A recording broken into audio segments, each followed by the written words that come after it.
आखिरी दरवाजा गांव के किनारे एक पुरानी हवेली थी जिसे सब भूतिया हवेली कहते थे। इस हवेली के बारे में कहा जाता था कि वहां जो भी गया वापस नहीं आया। एक रात अमित और उसके दोस्त ने तय किया कि इस हवेली में जाएंगे और पता करेंगे कि आखिर सच्चाई क्या है।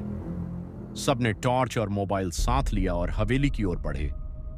रात के 12 बजे चांद की हल्की रोशनी में हवेली और भी डरावनी लग रही थी। दरवाजे पर पहुंचकर अमित ने जोर से धक्का दिया। अंदर घुसते ही जाले, धूल और सन्नाटा हर कोने में फैला था। दीवारों पर अजीब से चित्र बने थे और कुछ जगह खून के धब्बे जैसे निशान थे। दोस्तों ने डर को नजरअंदाज करते हुए आगे बढ़ने का फैसला किया। अचानक एक दरवाजा जोर से बंद हुआ।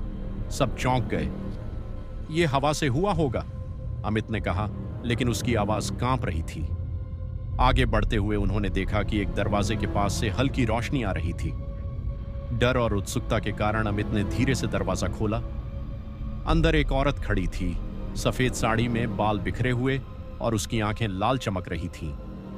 औरत ने धीमी आवाज में कहा, तुमने मेरी नींद खराब कर दी, अब इसकी सजा मिलेगी। अचानक उसने जोर से चीख मारी और हवेली के सभी दरवाजे अपने आप बंद हो गए। दोस्त भागने की कोशिश करने लगे, लेकिन सभी रास्ते बंद थे। एक एक करके वे सब गायब हो गए। आखिरी बार अमित ने देखा कि वह औरत उसकी ओर बढ़ रही थी। आंखें अमित की आंखों में समा गईं।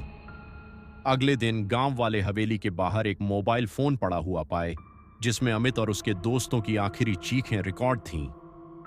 तब से कोई उस हवेली के पास जाने की हिम्मत नहीं करता।